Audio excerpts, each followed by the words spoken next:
3. Boa tarde a todos. Meu nome é Thiago Minel, sou colunista do SB Blog I. Estou aqui hoje com o professor Manuel Barral Neto nós vamos conversar ao longo desse ano. O professor Manuel Barral é o nosso primeiro convidado. Vamos conversar ao longo desse ano sobre temas importantes, caros aí para nós da Sociedade Brasileira de Imunologia, sobre a adaptação a esses novos tempos que estamos vivendo, né? Não só da pandemia, mas também uma questão de restrição orçamentária ao longo dos últimos anos. E apresentando o professor Manuel Barral, não sei se precisa, né, professor, mas assim, o professor é médico, trabalhou com o professor Steven Reed, né, no doutorado e no pós-doutorado, interagem até hoje. É professor titular da Universidade Federal da Bahia, onde já foi pró-reitor de pesquisa e pós-graduação, além de outros cargos. Pesquisador titular da Fiocruz de Salvador, onde a Fiocruz também que foi vice-presidente. Pesquisador CNPq, sênior hoje em dia, né, professor? Foi pesquisador 1A durante um bom tempo, já foi vice-presidente do CNPq, membro da Academia Brasileira de Ciências, comendador da Ordem Nacional do Mérito Científico, tem mais de 250 papers, e segundo o Google Scholar, tem mais de 13 mil citações, índice H66, e N outros atributos que com certeza eu estou pulando aqui.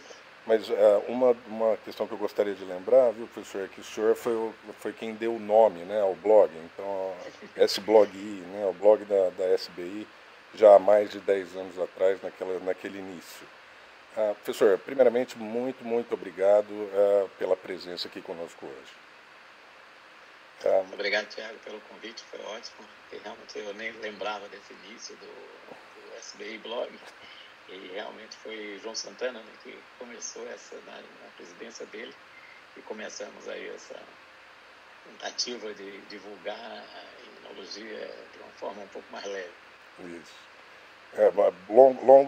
Faz tempo já, né, professor? Eu gostava daquela época lá, a gente interagia bastante. Professor, antes da gente começar aqui sobre os temas relacionados mais atuais, queria que o senhor falasse um pouquinho sobre a sua linha de pesquisa.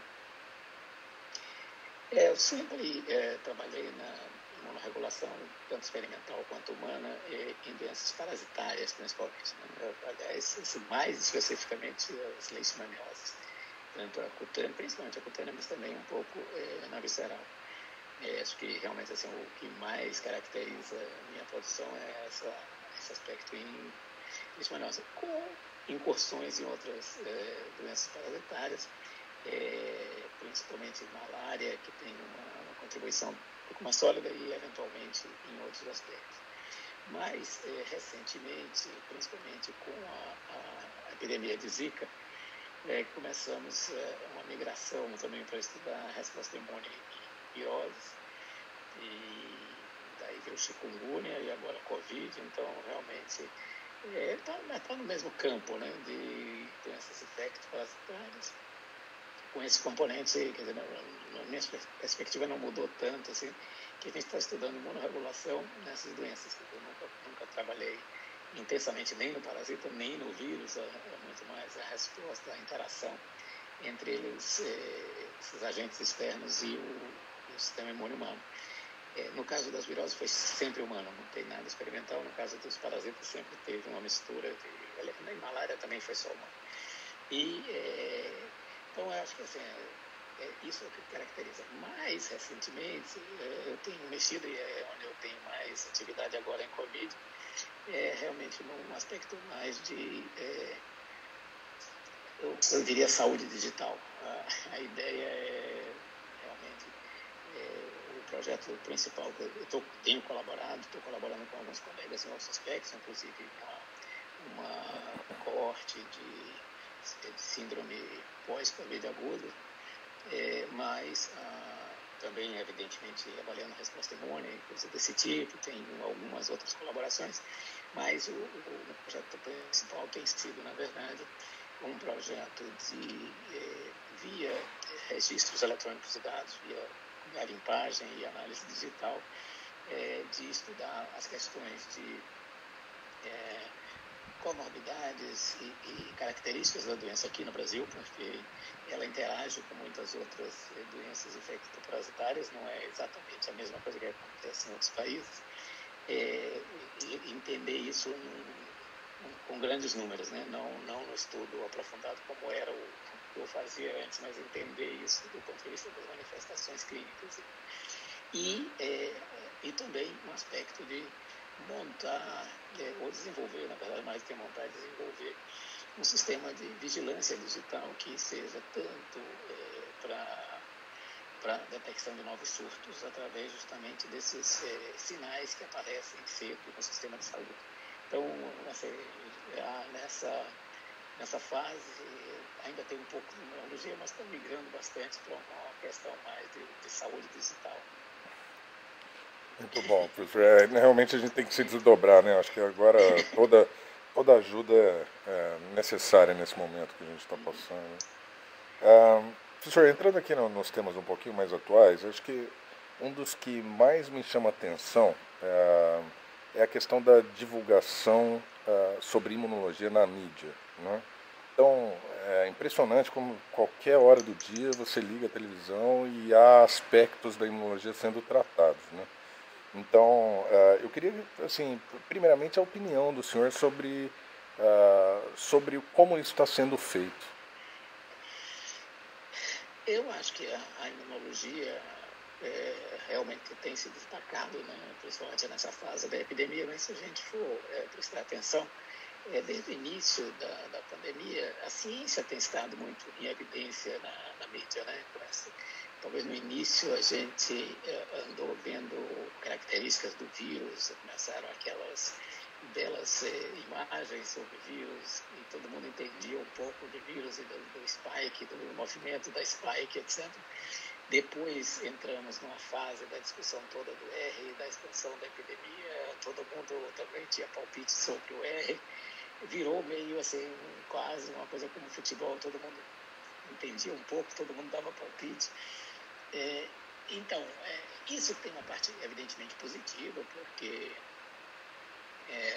a ciência passou a ser muito mais valorizada e parcialmente entendida pela sociedade. E agora, chegamos, a imunologia começou a aparecer claramente no tipo de patogênese, que entendeu o mecanismo da doença, a tempestade de citocinas, o papel da IL-6, isso não teve assim... É muito mais difícil, acho, de entender na sociedade do que o R.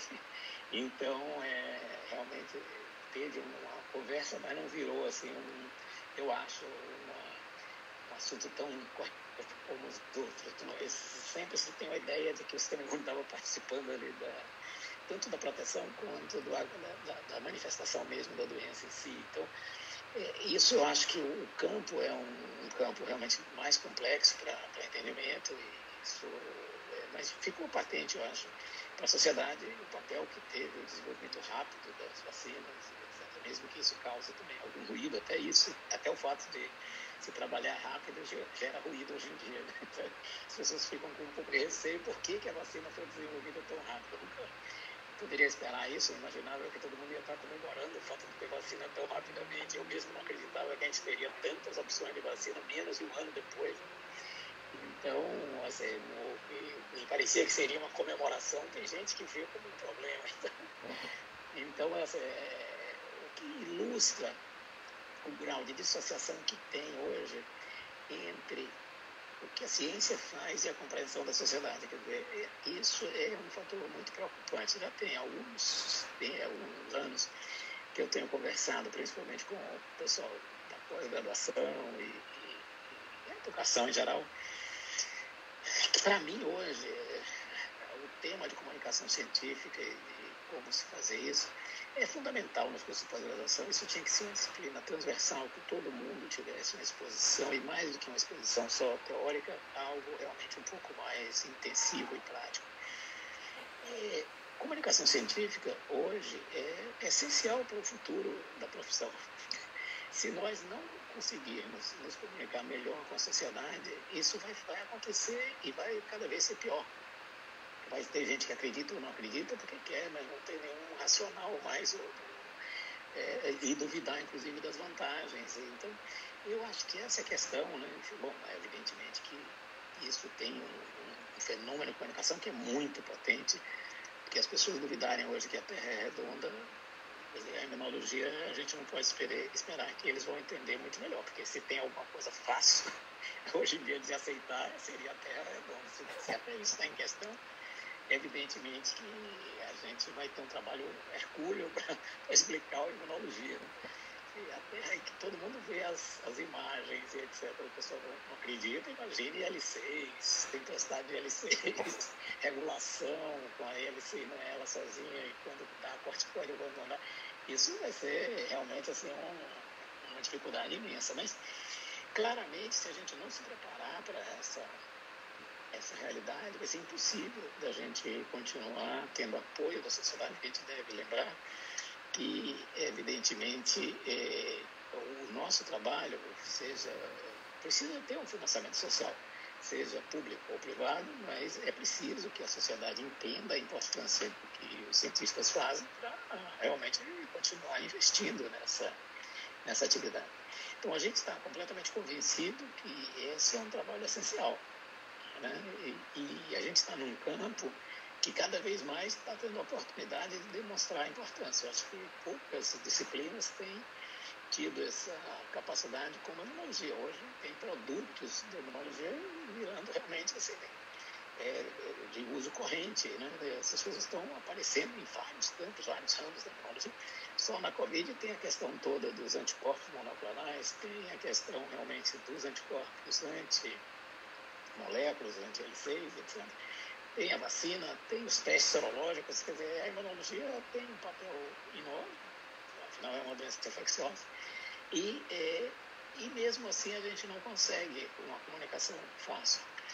Se a gente for analisar com calma, mesmo os dirigentes, né, as autoridades políticas, e eu não estou me referindo só ao Brasil, o Brasil também, mas mesmo as autoridades que dizem respeitar a ciência e que falam isso, mas na verdade eles não estão seguindo mesmo a orientação, né? Acabam tomando as decisões independentes da ciência. Tem um grupo, lógico, de dirigentes que até, na verdade, desacredita e ajuda a complicar a comunicação científica, mas mesmo tirando esse, mesmo aqueles que são mais bem intencionados, eles não têm uma compreensão da ciência que seja realmente adequada para entender isso. E aí a gente está falando, inclusive, de países como o próprio Reino Unido, com uma tradição científica imensa, e que o governo agora nas vacinas fez um investimento mais firme, mas antes andou realmente sem nenhum tipo de orientação científica, sem seguir uma orientação científica clara, apesar de ter excelentes cientistas aconselhando. Então, realmente, assim, é um momento em que a gente tem que entender que se comunicar melhor com a sociedade é fundamental para o futuro de todo esse aspecto do avanço da ciência. Então, acho que esse é um campo que a gente tem descuidado muito, não só aqui no Brasil, mas em outros lugares já está um pouco menos, já está se investindo um pouco mais. Mas eu acho que aqui a gente tem que realmente, eu acho que a SBI, inclusive, poderia mesmo mobilizar um pouco dessa discussão com os cursos de imuno, né, fazer algum tipo de ação que fosse mais efetiva nessa discussão. Não vai ter nenhuma solução fácil, isso precisa ser visto em situações de cada curso, como é que pode fazer. Na Fiocruz, e não pensando só em imunologia, na Fiocruz, como nós sabíamos e vimos que tinha uma dificuldade muito grande de vários cursos trazer esse curso, fazer um curso desse tipo, o que nós fizemos foi oferecer um curso digital no campus virtual, que todos os cursos podem fazer, e isso é complementado com atividades presenciais. Então, não é só uma disciplina à distância, mas tem atividades, inclusive práticas, de desenvolvimento mesmo, de um projeto de comunicação científica. Evidentemente que isso não está igual em todos os cursos, tem alguns cursos que eu acho que ainda não implementam, e tem outros cursos que têm possibilidade de fazer um bom curso de divulgação científica, então não utilizam, mas isso facilitou para muitos cursos que tinham vontade de fazer, mas não tinham um corpo docente, não tinham pessoas que estivessem mobilizadas e capacitadas para fazer um curso desse tipo. Então, eu acho que assim, isso vai ser muito variável de instituição para instituição, mas eu acho que seria interessante começar, pelo menos, a discutir, estimular, né, essa discussão nos cursos, para que a gente tivesse um avanço nesse campo. Eu concordo, professor. E assim, eu acompanho até certo ponto, de uma certa distância, as movimentações da SBI relacionadas aí à pandemia, à divulgação de informação, né? E eu vi em vários momentos a SBI soltar cartas abertas, né, para tentar esclarecer. Em algum momento, um desses últimos documentos que foram soltados, eu inclusive encaminhei para alguns amigos médicos que acharam ótimos, os textos ótimos, fáceis de ler, muito explicativos. Mas eu continuo um pouco encabulado, professor, com a facilidade ou com a dificuldade dos imunologistas, da sociedade em si, quebrar certas barreiras, né, que parecem ser intransponíveis. Então, a gente vê muita gente que talvez não esteja tão preparado ou gabaritado para estar falando desses assuntos. E, às vezes pessoas bem intencionadas, eu não tô aqui julgando não, mas assim, certamente a gente precisaria de opiniões mais balizadas do senhor, enfim, de N outros pesquisadores da área que poderiam ajudar a guiar, certo? A guiar a discussão. Acho que a questão de governo é sempre, né, acho que não é muito o caso, mas balizar a discussão. Eu pessoalmente sinto um pouco de falta, sabe, de uma discussão mais densa, apesar de não ser, concordar plenamente com o senhor que a imunologia ela é complicada em sua essência, não é? As siglas e tudo mais. Então, eu gostaria muito, acho que a ideia de transpor isso para os programas de pós-graduação, que é o nosso próximo tema aqui, seria realmente ideal, viu, professor? A gente começar a fazer isso de um modo um pouco mais profissional, não é? Exatamente, eu acho que o ponto aí é exatamente profissionalismo, porque a gente sabe que uma tentativa mal feita pode ser pior do que deixar quieto, né? Então, realmente, assim, não adianta fazer uma coisa muito voluntarista, eu quero discutir, porque isso não é simples, também exige uma capacitação, exige uma reflexão, e tem gente que vai ter mais facilidade para fazer isso e outros que vão ter mais dificuldade. Eu acho que também não é uma coisa que necessariamente todo mundo vai fazer, mas é preciso que durante essa fase de formação do cientista ele esteja disposto até para primeiro identificar as pessoas que têm esse potencial mais forte e valorizar esse componente. Eu acho que esse é um outro ponto. A gente ainda está muito no Brasil que a pós-graduação é só para formar o cientista, assim, estrito sensu, né? No entanto, quando você vai para os países que realmente fazem esse tipo de formação há mais tempo, os perfis de cientistas variam muito. Tem aquele que não vai fazer tanto avanço de conhecimento, mas é extremamente importante para fazer divulgação. Tem outros que vão ter um componente muito forte justamente nessas relações, tanto com o parlamento, quer dizer, vão ser mesmo pessoas que vão divulgar essas ideias científicas de uma forma mais palatável para esses outros públicos.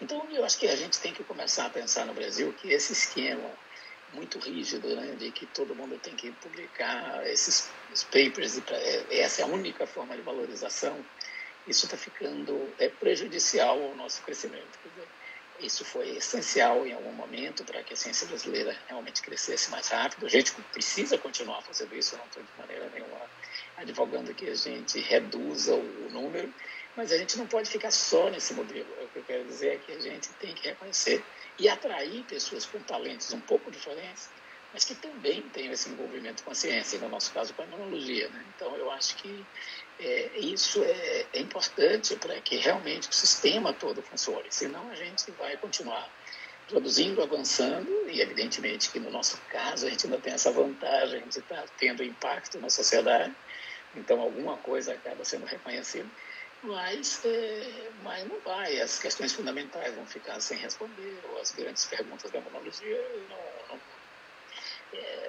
realmente não é simples. Eu acho que a gente tem que começar a pensar que se a gente quer realmente expandir o conhecimento em imunologia, a gente tem que atrair outros perfis de pesquisadores que precisarão de uma formação em ciência, mas que não necessariamente a sua participação principal será na produção de conhecimento. Tem outras formas de um doutor em imunologia ter uma carreira. Então, eu acho que essa é é o ponto que a gente precisa começar a entender. Não diminuir a formação do cientista, produção de conhecimento, mas agregar a isso outros perfis. Concordo, professor. Passando para o tema pós-graduação, primeira questão que eu gostaria de colocar aqui para o senhor é como nós vamos conseguir nos virar aí com os programas, com essa situação da pandemia, onde vários laboratórios estão fechados, né? Essa parte científica, eu acho que a parte didática, ela requer uma adaptação, não é? Mas talvez uma adaptação que já vem ocorrendo aí ao longo desses últimos 14 meses, até talvez antes, incorporando essas questões digitais, né, na rotina da pós-graduação. Mas eu acho que a questão do laboratório tem me preocupado muito, sabe, professor? E eu acho que a gente vai começar a ver o reflexo disso em breve, pensando em termos da avaliação dos programas, não é? E óbvio, né, o resultado primário das orientações, que são as publicações, as teses, né, dissertações e posteriormente as publicações científicas. Então, eu queria que o senhor dividisse conosco aqui a sua percepção em relação a esse futuro, pelo menos a médio prazo, aí, do que tipo de dificuldade a gente pode incorrer. Eu acho que assim, talvez até eu possa começar primeiro pelos temas em que não foram tão afetados e que talvez até tenha acontecido um benefício, que foi realmente, são raros, né, mas há situações em que a pandemia nos está empurrando para uma situação melhor. Uma delas é justamente esse melhor aproveitamento do ensino à distância. Evidentemente que o ensino à distância não substitui o ensino presencial, mas ele é um componente importante hoje. Não tem o menor sentido alguém se deslocar, entrar no trânsito de uma cidade que vai perder metade do dia para assistir uma aula. Isso não tem o menor sentido hoje em dia. Você gasta mais tempo indo e voltando do que realmente o que você passou lá e é virtualmente a mesma coisa assistir essa palestra à distância.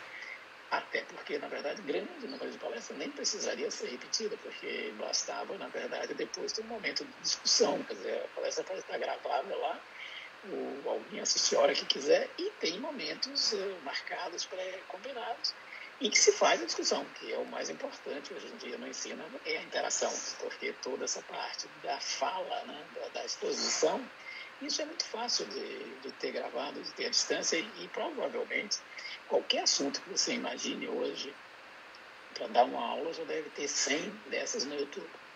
Então, em várias línguas, inclusive, se você quiser escolher. Então, evidentemente que nem tudo é de qualidade, mas podem ser selecionadas, pelo menos aí dessas, umas 5 a 10 que são boas, né? E que não precisariam ocupar tanto tempo das pessoas nessa repetição desse material.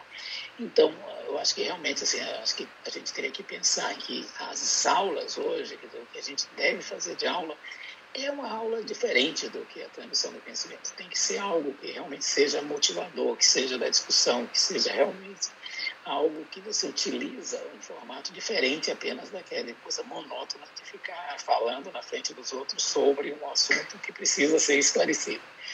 Então, eu acho que a gente tem que realmente mexer na metodologia educacional. A gente está muito mantendo a mesma tecnologia de muitos anos atrás, onde realmente não tinha praticamente nada que pudesse ser feito à distância, então as pessoas tinham que estar ali, era a única forma que tinha de transmissão. Isso já mudou e a gente estava muito resistente, aliás, continua resistente em grande parte. E segundo, eu acho que aí isso não ajudou muito, mas que também não depende da pandemia, que a gente continua tendo muita aula expositiva em relação à discussão e realmente problematização e exercícios mais práticos. Exercícios, quando eu estou dizendo aí, não é experimentos fake, na verdade, algo que a gente teve aqui, por exemplo, uma turma aqui, na disciplina de imuno, na pós-graduação de patologia, que a avaliação final era fazer uma página para o site sobre o seu tema de tese. Isso era desenvolvendo a questão imunológica daquela sua pergunta da tese, ou quem não trabalhava em imunologia fazia outras coisas. Então, então era uma mistura já. Você tinha que entender tanto do seu assunto que você era capaz de colocar isso numa forma de divulgação. Então, era uma avaliação da Imuno, porque enquanto você não entender o que você realmente está fazendo, você não consegue fazer divulgação bem. Então, e ao mesmo tempo você estimulava. Então, eu acho que esse tipo de solução, a gente está muito afeito aos formatos do passado. Dá muito menos trabalho, né? Você aplica uma prova, corrige e se livra. Enquanto você ajudar a criar um site e avaliar depois como é que aquilo está sendo feito, etc. Tanto é que a gente nem conseguiu repetir aqui muitas vezes. Eu não estou nem falando assim que isso é uma maravilha, mas é necessário que a gente comece a ter essa necessidade de procurar métodos mais estimulantes para os alunos de realmente não só fazer a compreensão mais global, como também fazer comunicação. Porque o ensino mesmo de imunologia, como qualquer outra disciplina hoje, você fazer uma prova de cobrança de conhecimento é completamente inútil. Antes dele acabar o curso, já mudou 40% do que ele aprendeu na sua disciplina. Então, assim, se o seu foco na verdade, o conhecimento, isso é uma coisa muito efêmera.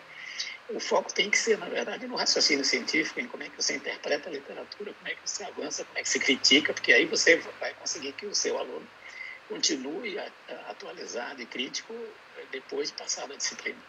A sua disciplina deve ser um motivador para isso, deve ser algo que realmente serve para que ele goste da ciência a ponto de se envolver com essa pergunta. E, claramente, eu acho que aí está a grande questão do ensino de ciência hoje.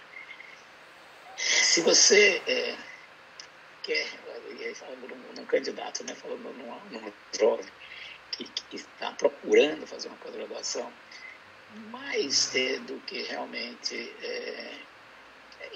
procurar o laboratório que faz aquilo que você acha que você gosta, é mais importante de ver onde se faz uma ciência avançada, onde se faz algo que realmente é novo.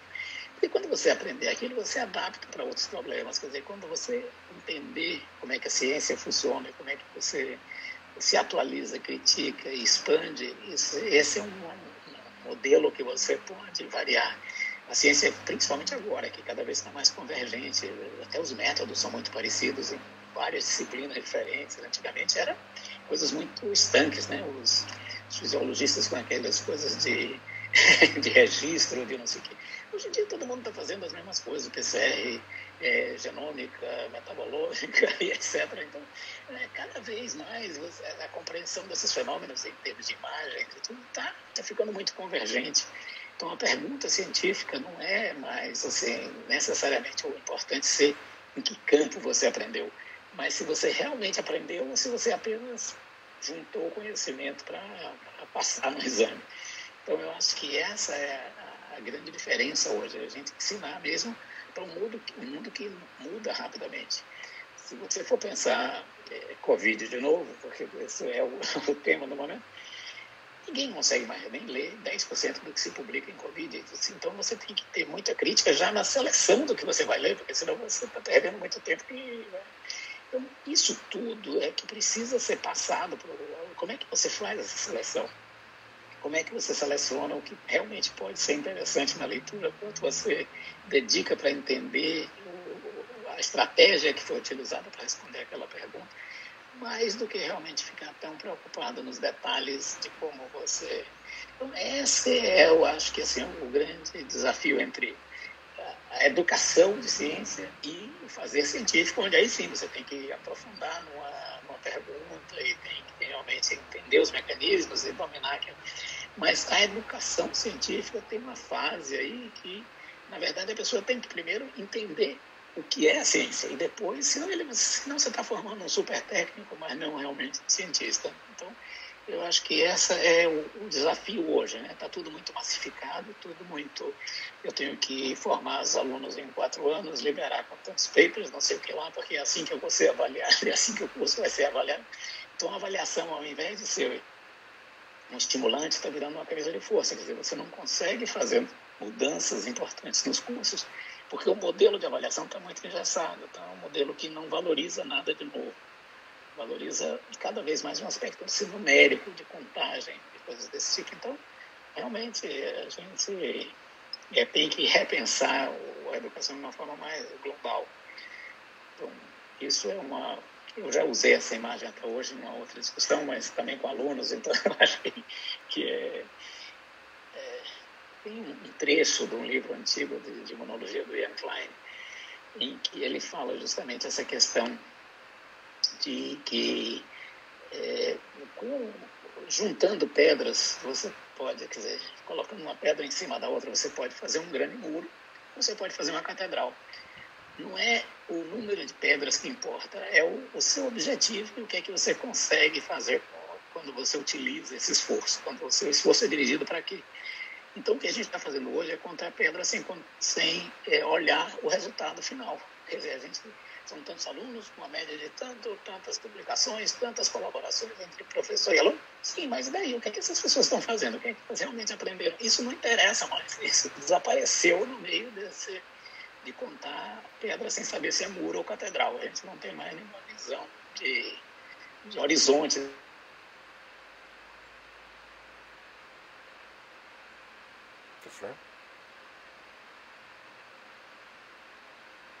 Em termos de avaliação da pós-graduação. Professor, isso. E aí, acho que o gancho que eu queria dar aí é a questão da imunologia ser uma ciência eminentemente experimental, não é? Porque nós precisa de bancada, não é? Apesar de hoje, como o senhor mesmo na introdução aí sobre sua linha de pesquisa, falar sobre tanto de algoritmos ou dados que a gente tem acesso e que tem um tanto de experimentos ou tratativas em sílico que a gente consegue fazer. Mas a imunologia precisa ainda muito de bancada, não é? E aí, pegando o gancho também dessa questão dos prazos que a CAPES impõe, o sistema de avaliação, como que a gente sai disso numa avaliação iminente, não é? Eu espero que a CAPES, no momento que isso seja avaliado, ela tenha bons olhos, ou pelo menos tenha uma compreensão do momento de todos, né? Todos estamos inseridos nesse momento agora de pandemia, mas eu acho que para a imunologia especificamente isso vai ser muito duro, o senhor não acha, não? Não, eu concordo que realmente eu acabei fugindo um pouco desse tema, mas é realmente essencial. A gente é uma disciplina claramente experimental que tem que produzir os dados para serem interpretados, né? Testar hipóteses de uma forma... E isso está sendo muito afetado, né? Quer dizer, se a gente não tem acesso ou não tem possibilidade de trabalhar eficazmente nos laboratórios, isso vai ter um impacto duradouro. E isso reflete principalmente no caso dos estudantes que estão agora e aqueles que são candidatos, que já também se atrasando nesse processo todo. Então, o impacto disso é extremamente importante. Eu tenho confiança que, como isso é analisado pelos comitês, vai ser considerado, vai ter que precisar algum ajuste na avaliação, mas o impacto na vida mesmo das pessoas, isso não tem muito como a gente solucionar, né? Quer dizer, essa realmente está sendo uma situação que tem demorado muito, né? Já estamos há mais de 17 meses, não. Foi basicamente, realmente, assim, muito... Aqui no Brasil começou um pouco mais tarde, mas já está, pelo menos março, abril, já, sem dúvida. Então, nós já estamos há mais de um ano, né, nesse processo de enfrentar a Covid no dia a dia, né? Antes, até março, não sei como, a gente tinha uma esperança que não ia ser tão grave aqui, mas a gente conseguia acreditar nisso, quer dizer... E agora a gente está vendo que não teve nada do que estava... a boa intenção não valeu. A gente teve muito forte e vai continuar sofrendo por um bom tempo, porque o nosso ritmo de imunização não é suficiente para a gente imaginar que em pouco tempo isso pode estar, pelo menos, mais controlado. E como o fato de ter muita transmissão também tem maior potencial de geração de variantes, a gente nem consegue prever ainda exatamente o que vai acontecer, porque essas variantes podem não ser tão, não escapar tão das vacinas, mas podem também aparecer variantes que levem a quase uma perda da capacidade de proteção que as vacinas atuais induzem. Então, o panorama pela frente é um panorama ainda incerto e seguramente longo. Então, isso é completamente pertinente, né, essa preocupação da gente pensar como a gente adaptar essa questão para o nosso ensino, principalmente a parte presencial, onde isso é extremamente ainda perigoso aqui. As pessoas se deslocarem pela cidade, ficarem acumuladas num ambiente fechado de laboratório, é uma situação complicada. Então, eu acho que isso é algo que não tem ainda um grande plano, pelo menos eu não conheço que já esteja se tomando alguma providência. Eu acho que agora está tão incerto que ninguém nem se arrisca ainda a fazer grandes planos desse retorno ao laboratório numa situação um pouco mais normal, né? Acho que todo mundo, de alguma maneira, já fez algumas adaptações, com redução de pessoal, etc., mas retomar o ritmo, acho que ninguém ainda planejou isso de uma forma, o ritmo normal, né, intenso de trabalho em laboratório, e que precisa, em grande parte, ter essas discussões. Aí sim, eu acho que o presencial é essencial, além de fazer o experimento, mas você ter ali, é diferente você discutir dados ali perto, até a gente aprender a fazer isso virtual, vai demorar um pouco. Se consegue, mas não é a mesma coisa ainda, né? Eu acho que essa parte também da discussão, da observação dos dados, isso é possível fazer, mas a geração não, tem que estar na bancada, tem que estar trabalhando, e isso vai ser prejudicado ainda há algum tempo aqui no Brasil. Alguns países vão retomar isso mais rápido, já estão retomando, mas a gente ainda vai sofrer um bom tempo aí nesse processo. Algo que também tem atrapalhado bastante, né, professor? Acho que no caso da imunologia especificamente, isso é bem claro, até porque é uma ciência cara, né? A questão da redução de recursos, que estava num ritmo um pouco mais lento, e acho que a questão da pandemia acabou de ceifar aí o que a gente tinha de possibilidades, né?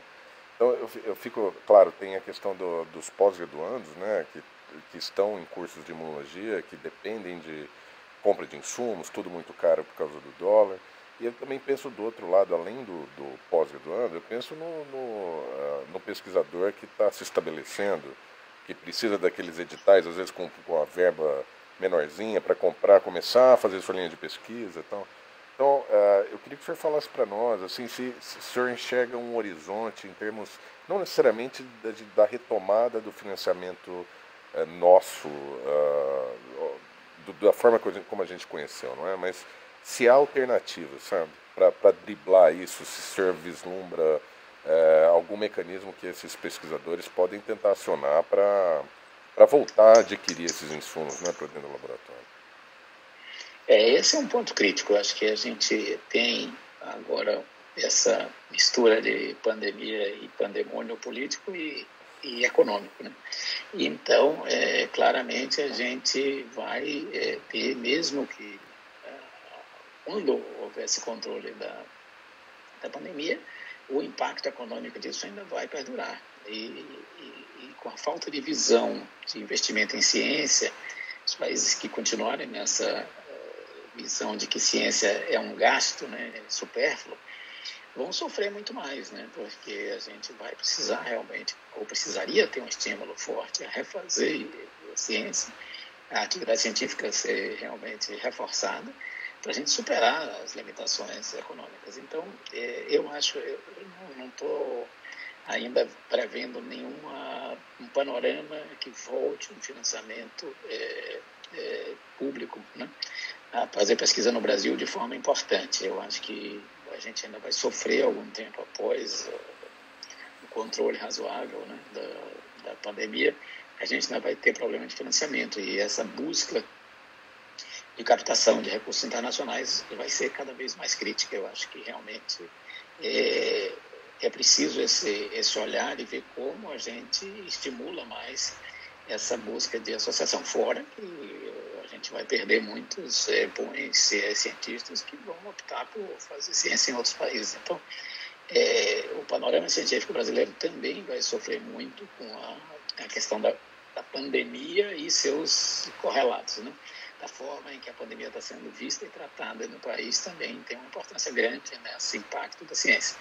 É como eu tinha comentado num outra contexto, mas é bem parecido aqui.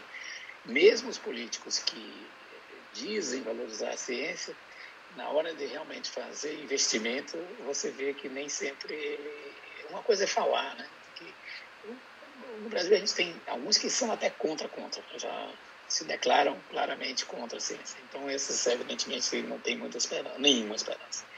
Agora, mesmo aqueles que dizem, na hora realmente dizem que apoiam a ciência, que acreditam na ciência, que respeitam a ciência, no final não seguem muito os conselhos científicos, não tem comissões científicas no Brasil que estejam orientando o Ministério, é uma coisa assim esporádica, as secretarias a mesma coisa, com raras exceções que devem existir, mas assim, em geral, mesmo aqueles políticos que dizem acreditar não estão cercados dessa opinião científica.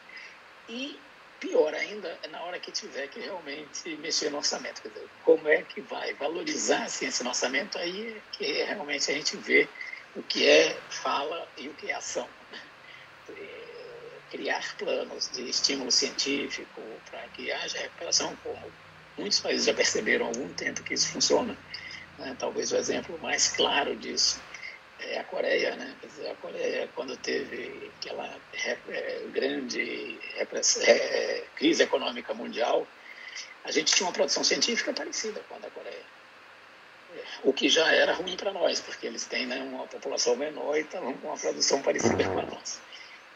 Mas quando houve a crise, as verbas brasileiras reduziram muito e as deles aumentaram. Eles investiram mais em ciência, etc. Então, é lógico que hoje eles produzem mais do que nós em muitos campos. Em alguns campos o Brasil ainda consegue, está próximo, mas... E isso, vocês bom, mas é lógico, você investe mais em ciência e você, então, tem mais visões, etc. Mas eles também estão economicamente melhor do que nós. Então, não é que a ciência competiu com a economia, não é porque eles investiram em ciência que prejudicou a economia, pelo contrário, aumentou, porque eles, evidentemente, que investiram em campos em que aquilo vai ter algum tipo de reflexo. Não é à toa que hoje a gente tem vários laboratórios no Brasil que mandam fazer sequenciamento na Coreia por um preço mais barato do que você consegue fazer aqui, porque com a importação, com tudo.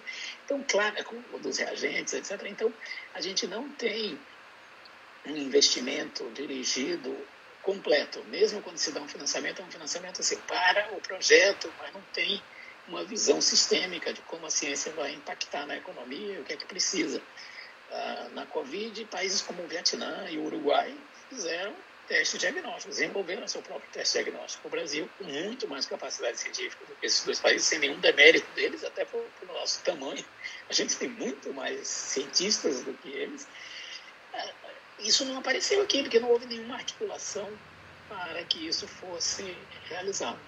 Então, assim, esse quadro não é só um quadro assim, da ciência, é essa desarticulação geral para enfrentar problemas que a gente não consegue montar.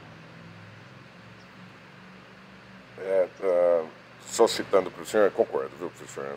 Citando para o senhor que nós tivemos aqui uma experiência exitosa, vamos falar assim, com um financiamento via Ministério Público, né, numa TAC.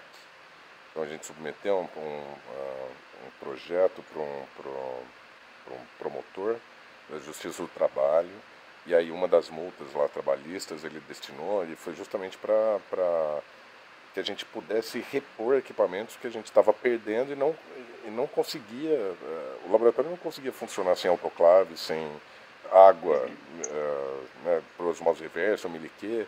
A gente expôs isso para eles. Naquele momento a gente estava desenvolvendo aqui uma questão epidemiológica relacionada à Covid, e já fazemos outros serviços, né? E foi ótimo, assim, eles nos ajudaram. Agora, eu pessoalmente, professor, eu me sinto meio mal de pedir esse tipo de dinheiro para esse tipo de finalidade. Eu acho que não... pelo menos eu acho que a gente não está acostumado a ter esse tipo, não é, de interlocução. Assim, apesar de ser muito grato e ter funcionado para nós, pelo menos naquele momento pontual, né? Professor, a última pergunta que eu queria colocar para o senhor, e assim, o senhor já tocou nela, é mais sobre essa fuga de cérebros, né? Isso me atormenta um pouco. Eu sei que o senhor teve experiência fora do país. Eu acabei de voltar da Califórnia, fiquei 2 anos lá. Mas o senhor está aqui de volta, né? O senhor foi e voltou. Eu fui com perspectiva total de voltar. Eu acho que o pessoal que está saindo agora, não tenho tanta certeza que eles voltarão, não é? Então, eu acho que isso é um impacto muito ruim, né, professor, para a imunologia e para todas as outras áreas. Eu queria assim, perguntar para o senhor vê fim nesse processo, ou se é só quando a gente voltar a ter um financiamento de qualidade, ou se a gente consegue reverter isso minimamente dentro das condições que nós estamos tendo no momento. Eu concordo com a sua análise. Acho que realmente, assim, antigamente, né, não só quando eu fui, etc., não estava nem na consideração de ficar lá, não tinha interesse, não tinha assim, uma vontade de ficar fora do país. E voltei, a situação também não era ideal, mas assim, dava para trabalhar, depois houve uma melhora.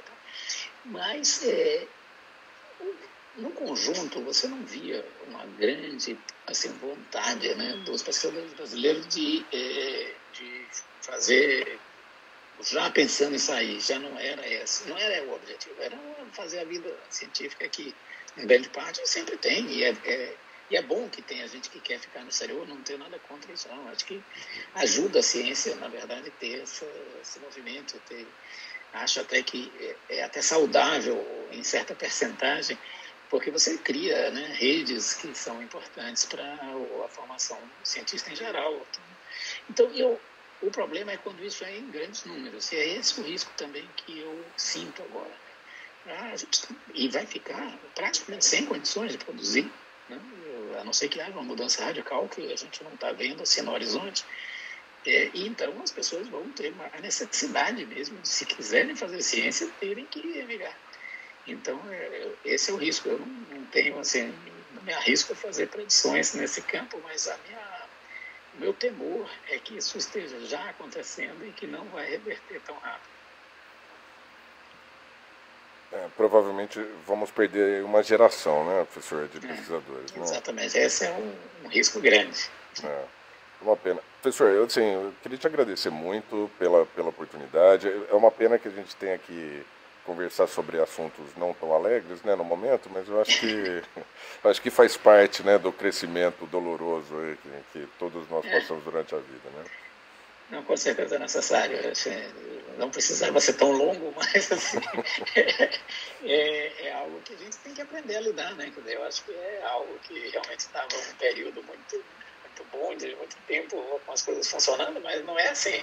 A gente está criando muito desequilíbrio no ambiente, criando muitos problemas, e que a pandemia não é nada mais, nada menos do que um fenômeno geral desse desequilíbrio. Não é só isso, né? Houve epidemias há 100 anos, pandemias há 100 anos atrás que também foram, e a gente não tinha tanto impacto no meio ambiente, mas hoje cada vez mais esse conjunto está muito ligado, as mudanças são muito rápidas, as comunicações muito rápidas, então esse risco que sempre existiu está sendo muito aumentado e a nossa capacidade de resistência não está aumentando na mesma proporção, né? Então é lógico que hoje, aí de novo só para fechar essa pandemia 100 anos atrás não se espalharia tão rápido, mas também não teria uma resposta tão rápida. Então, a resposta científica foi impressionantemente rápida. Eu me lembro de até ter falado, conversado em umas entrevistas, dizer que eu não acreditava que a gente teria uma vacina efetiva até o final do ano. Isso, lógico, bem no início, né? Março, abril, muito difícil, pode acontecer, mas não é provável.